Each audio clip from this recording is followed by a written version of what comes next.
and you work at the Swedish Meteorological and Hydrological Institute. Among other responsibilities the center has, it also works with spreading science to school children and other people. The main focus for this is, of course, climate change and climate adaptation. Today, you will talk about gamification and specifically about your game that you've created, climate adaptation game. You will talk about how it can be used and also why it's needed, or why a Swedish authority has done a computer game like this. Thank you. I felt a bit like an oddball in the group discussion just recently, because I'm coming here with a computer game, and everyone is like working with. I also work with serious risks, of course, but this is presented or communicated via this game in a kind of a playful manner, but it's all serious. But I hope that you can see this as an example of how to communicate risk. Yeah, I work at the Swedish National Knowledge Center for Climate Change Adaptation. Okay, I'm just gonna click down everyone's faces. It was nice to see you, but now I will continue without you. I think I have to start with explaining what climate adaptation is, because you all work with different types of risk, or you work with like risks in general.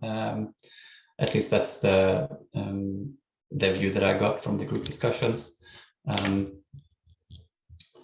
Climate change adaptation is we try to adapt society to the effects of climate change, and everyone is affected, or everything is affected by climate change in some way. It's a matter of what your time perspective is, and how like big or small the effects you can imagine. But everything and everyone is pretty much affected by climate change, and adapting to that is climate adaptation. So reducing emissions in order to like stop climate change or halt it. That's also important, but it's not the same thing as adaptation. So those two are like we call them like yeah, they go hand in hand towards a sustainable future, so to speak, but they are not the same. And by adapting to a changing climate, we can reduce risks, because like adapting to the climate change is, you can call that risk, but also like opportunity management, because climate change poses many risks, and I will go into them in the next slide, but also opportunities. So it's not just risk management, it's also opportunity management. But here we will focus on risk. And by adapting to a changing climate, which we at SMHI and the Knowledge Center try to communicate to many kinds of target groups that we have. You mentioned school children. That's probably not like our main target group, or at least it hasn't been in a long time, even though we have this game. But we try to focus on Swedish authorities, municipalities, and also like regional authorities. That's our main target groups. We work towards many different groups. But by adapting, we can reduce risks within all sectors and areas, because everything is affected. So by doing climate change adaptation, we can gain a lot, both because the risk can be both economic risks, because, for example, when the sea levels are rising, many coastal societies can be affected, and people living there, of course. And if those like facilities, houses along the coast cannot be, well, if they can't be there, there's a huge economic risks, to put it like that. And also we have health risks with, for example, a warming climate, which have an effect that heat waves can be both longer and more frequent. Then we can see health effects among foremost like elderly people. So there's risks all over the spectrum.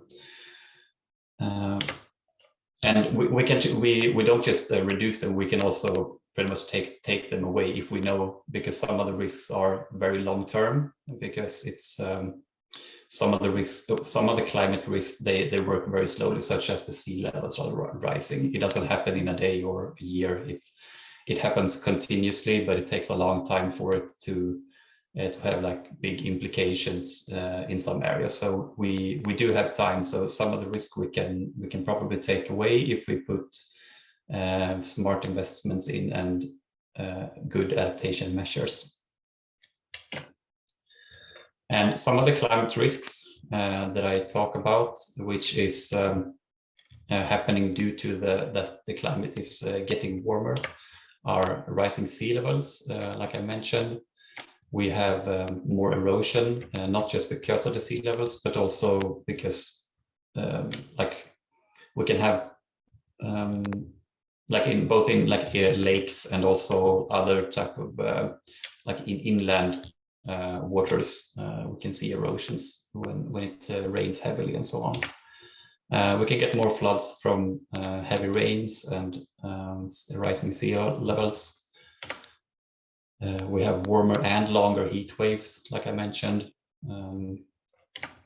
more severe droughts in some places, more heavy rain as well. And let's can see if there's one more. No. And these all happens due to that the climate is getting warmer. And as you can see, it's not, no one of these climate risks are totally new. Maybe rising sea levels a bit, even though that has happened also historically all the time, although not in this fast manner that it is happening today. So it's either like rising, and I put more erosion, more floods, more heavy rain, because all of these weather events, they're already happening and they have always happened. So we pretty much know how these can affect societies, which is making it a lot easier for us to try to who are communicating climate risks and what the consequences can be. So our communication is focused on that these extreme weather events, which is like increasing or getting more severe, we need to adapt to them happening more often or being more severe. So that's the like selling point that we are trying to communicate, which makes it easier. And we are handling these extreme weather events like erosion and floodings and heavy rains. We are already handling them within like urban areas and other places as well, because how could we live in a town which is flooded all the time? We need to take care of the water. So we already have measures for that, but we need to take into account that they will happen often and more severe. So that's pretty much the risks that we that is connected to climate change adaptation. Very, very simplified. There's of course a lot more of these risks, but I'll end there. But I'm here to talk about a game, a computer game. That's why I got the invitation. This is not my normal environment to present in, but this climate adaptation game continues to open new doors for us, and we are very happy for that. So what is it that I come here to show you? We have created a free online game, and the name of that is the Climate Adaptation Game. So basically it's about climate adaptation, but we also weaved in a lot of other challenges into the game, because climate adaptation and the risks that the climate change is posing to societies, they don't exist in a vacuum. So we try to weave everything in so that it doesn't paint a picture of like a real society, but a more simplified version of it. But we try to combine different challenges. And this online game, it pretty much has two purposes. The first one is to reach out to our target groups with the information in the game, which is like what climate change adaptation is, but also how to take measures in order to avoid risks that the climate poses. But it is also a tool for communicating these complex matters. So we made this for free, and it's available for everyone, so that others can communicate these risks, because we have SMHI, my organization, we have a mission that we are in Sweden we communicate like the facts about the climate and climate change adaptation. So we have a responsibility to make sure that the right information is out there. So we try to make this the game getting its own feet, so it can walk into classrooms all over Sweden and also other countries, and not just classrooms, but in other types of environments as well. Yeah, as I mentioned, some of the other challenges that we have tried to put into the game, or we have put into the game, are the Sustainable Development Goals. You see 5 of them out on the right wing. As I said, it's a simplification of reality, so we don't have all 17 goals. We picked 5 of them. And climate change is, of course, put into the game. We have a democracy element if you choose that. I'll get into that later. And we also have like community planning and a lot of decision making within the game. And everything is put together. So it's complex, but also it's made in a playful environment. So it's one of the purposes is that it's not supposed to be like overwhelming or too much like doom and gloom, but it's solution oriented in that way. Yeah, of course, we try to simplify this as much as possible. And what is it more? Yeah, as I said, the democracy thing. We first of all, we try to make this as an education package, because the communicators of climate change information in this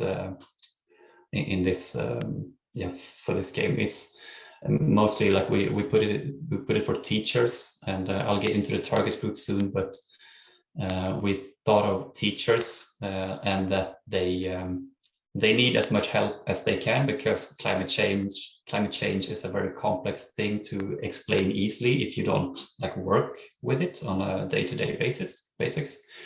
So we try to take away all like the obstacles for them, and make it like easy to use. So we put out material for the teachers, so they can help. We have ready-made presentations for them, which they can use, and we have films for the introduction about climate change, so they can work with climate change adaptation immediately. And we also try to make this as a good discussion material, because if you want people to know about risk and feel something about it, it's not just, sometimes it's not enough just telling them that there is a risk for something. They need to like feel it and experience it and see what the consequences can be. So we try to make a role play for this, and that is also included in the material for the teachers. So that is also available for free on our website, and the role play consists of 7 different interest organizations, and they in this role play where you are adapting a certain town against climate change, then these represent different citizens of the town, and they together make decisions. So that's the democratic element where they can vote what decisions to make in the game, and that is very nice to have like workshops with. There's a lot of engagement, and when we've been out and doing some of these workshops, which takes normally like 90 to 120 minutes, we have a high school students which comes up on stage and try to, hey, can I have a speech about this, because I need everyone to know about the risks and this, and I don't think that's really like normal in a high school classroom, but I don't know, it was a long time I went to high school, but it creates a lot of engagement. So these are like printables and downloadable material for the workshop in order to prepare as a teacher, or if you work with climate change adaptation in another way. And this is how it can look during a workshop. So this is when we are voting on what to take, what kind of decisions we're taking in the game. This is a shared event between students, I think they're age 18 or something, 17 or 18, and local politicians in a Swedish middle-sized town called Linköping. A very exciting event. And why did SMHI do this? Because I guess it's not normal for an authority to, a Swedish authority, to make a computer game. But serious gaming, which is the concept that we are moving within here, it stands out and it's easy to create interest. And as I said in the beginning, it opens new doors for us. So when we try to communicate climate change adaptation, this is a very good way and a good platform for us to get out and meet people, and also to create discussions. And serious gaming, it's that concept has existed for a long time, many hundreds of years, because within the military you use that kind of concept when you like simulate you simulate war when you train for a war. So that's a good picture of what serious gaming can be. But here we do it in a digital platform, so it's a bit calmer than a military setting, of course. And we also did this to because it leads to deeper discussions. Like if you have a normal lecture like I am having now, it doesn't always lead to the deeper discussions, but if they are engaged in like a role play or something, it actually leads to the students or the other gamers that are in the workshop to actually think about the different aspects of different risks and consequences of decision making. We think also that by making them think of different challenges at the same time, I mentioned the SDGs and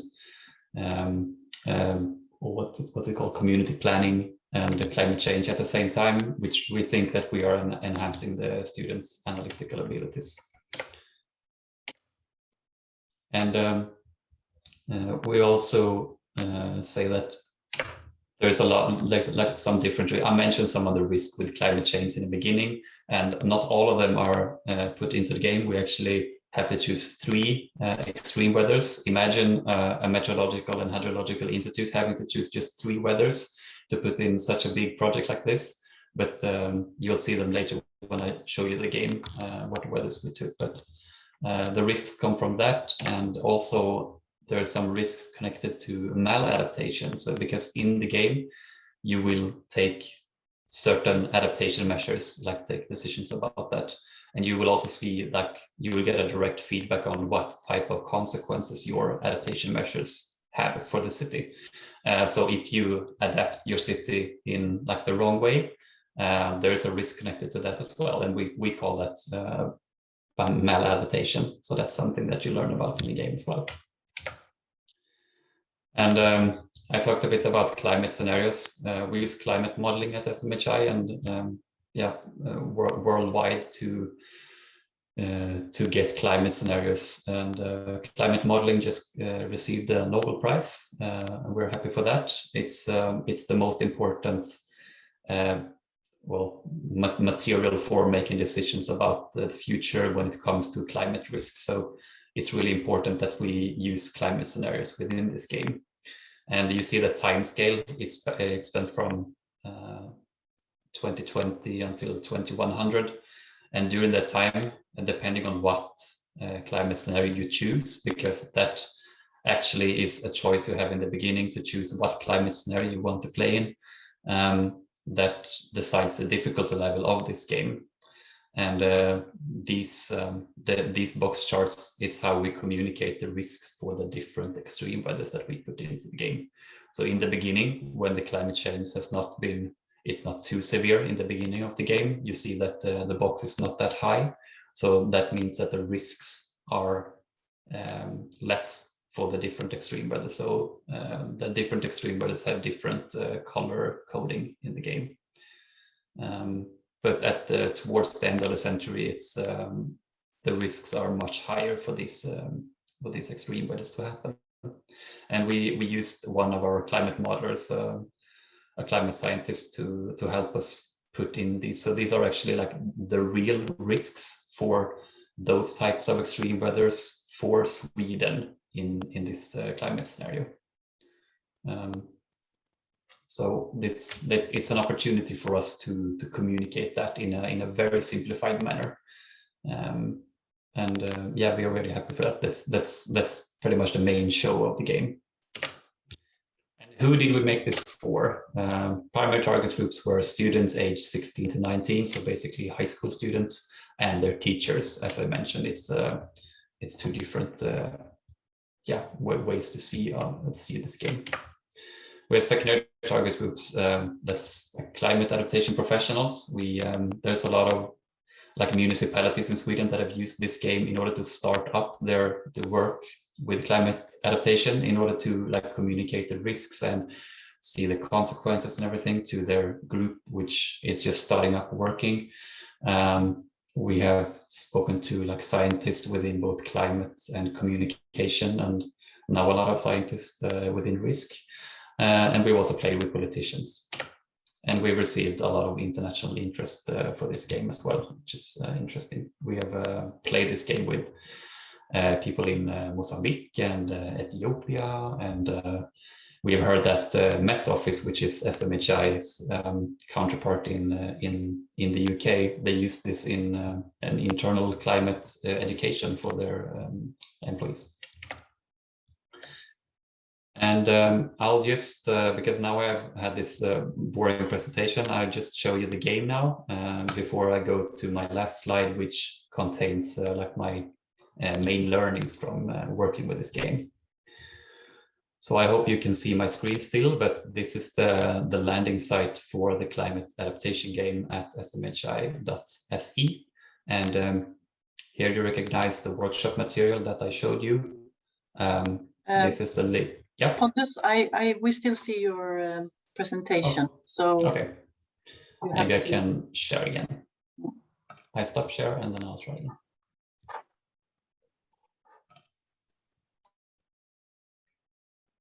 There we are.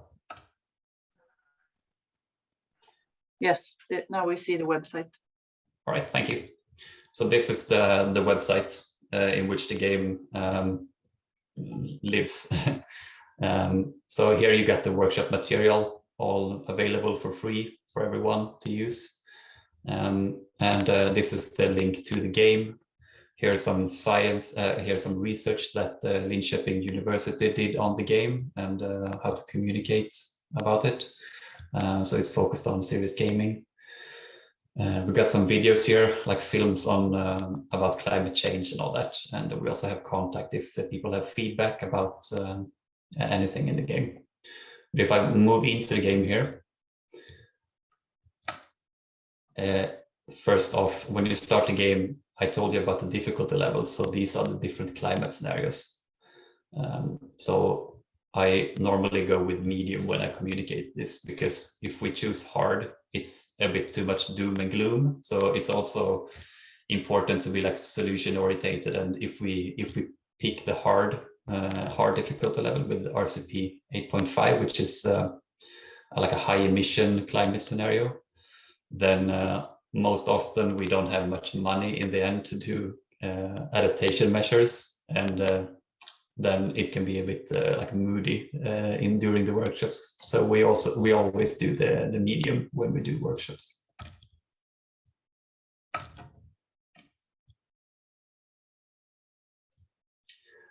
So this is how it looks. It basically looks like this all during the whole game. So this is just a town which we choose to call Weatherton. Out on the left, you see the Sustainable Development Goals, which is affected by every step you take and every decision you make within the game. So you get like straight on feedback from that. At the bottom here, you see the climate scenarios. And if you think that you don't have enough information just by looking at this, you can always like hover with your mouse pointer on everything. So if I wonder what RCP 4.5 is, you get a short like introduction to what it is and what it means for the game. So we try to put as much information as we can for this. But by playing this game, you have a certain amount of money. This will change during the game because you get like tax income from your citizens, and you also spend money on adaptation measures. Here you see how many lives that you have saved throughout the game, and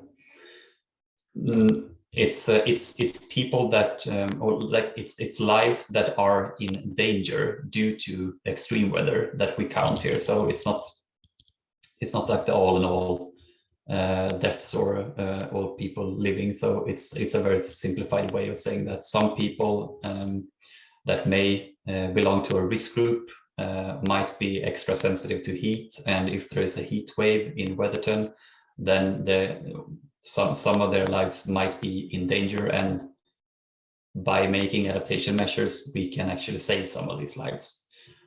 So that will be shown here. And throughout the game, which is taking place, I mentioned the years, but it's an 80-year game, so that's the time perspective. And we get 7 different challenges throughout the game. And the two, that's, do you hear the sound now?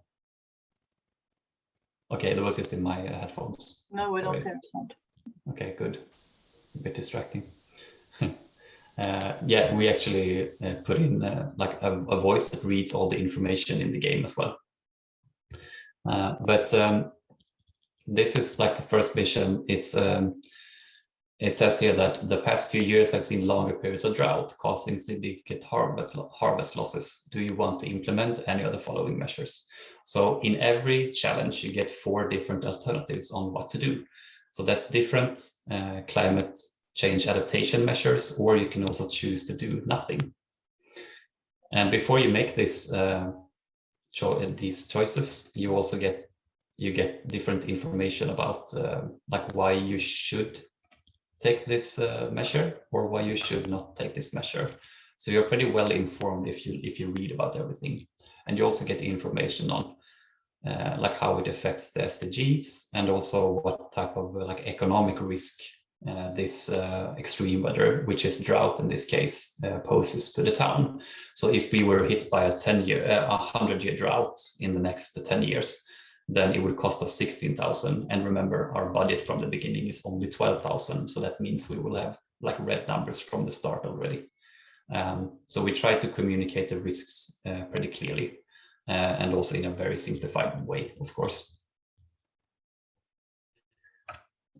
And yeah, so that's the first challenge. The next challenge is that we should try to densify the city. And yeah, we need new housing in the city. New housing will increase the flow of new citizens and increase tax revenues. So then we get 3 alternatives on how to do this. And actually the first alternative doesn't have any climate change adaptation built into it. So by building this, we are pretty vulnerable to different climate risks. If I click here, we see that economically we're not that affected by a heat wave, but if there is a 100-year or 10-year rain, we are pretty vulnerable to that. Pontus, and then yeah. Is it possible to wrap this up in a couple of minutes so that we have time for discussion as well? Absolutely. Thanks. And yeah, I think I'm pretty much finished. So this is how the game looks and how it works, and please play it. I'll stop sharing. I got 1 slide left with learnings. You welcome to show that as well? Okay. So yeah, the learnings that we had throughout the game development was that the SDGs, they are key to get into classrooms. if there are no SDGs or like any signs of sustainable development, even though like we know that climate change and everything, working with climate change is a part of the SDGs, you need to be really specific in order to get into the classrooms. So that's why we put out the SDGs so like bluntly into the game so everyone can see. We need to keep in touch with the users because if we don't have their feedback and like comments on what is good and what is wrong in the game, they will just stop using it. So always keep in touch with them. We had to remove all signs of obstacles for the teachers because they are very busy. In the beginning, we actually had a Minecraft version of this, which is a game where you, instead of just having an overview of the town, you walk around in the town, which is a bit more complicated. And you also had to download the game. And that was too big of an obstacle for many teachers. So that was not that popular. So instead, we did this online version. And I cannot stress this enough, simplify everything in order to get your message out there. And okay, long sentence, just because you have identified target groups, they will not automatically start using your education material. You have to reach them. And now questions. Thank you.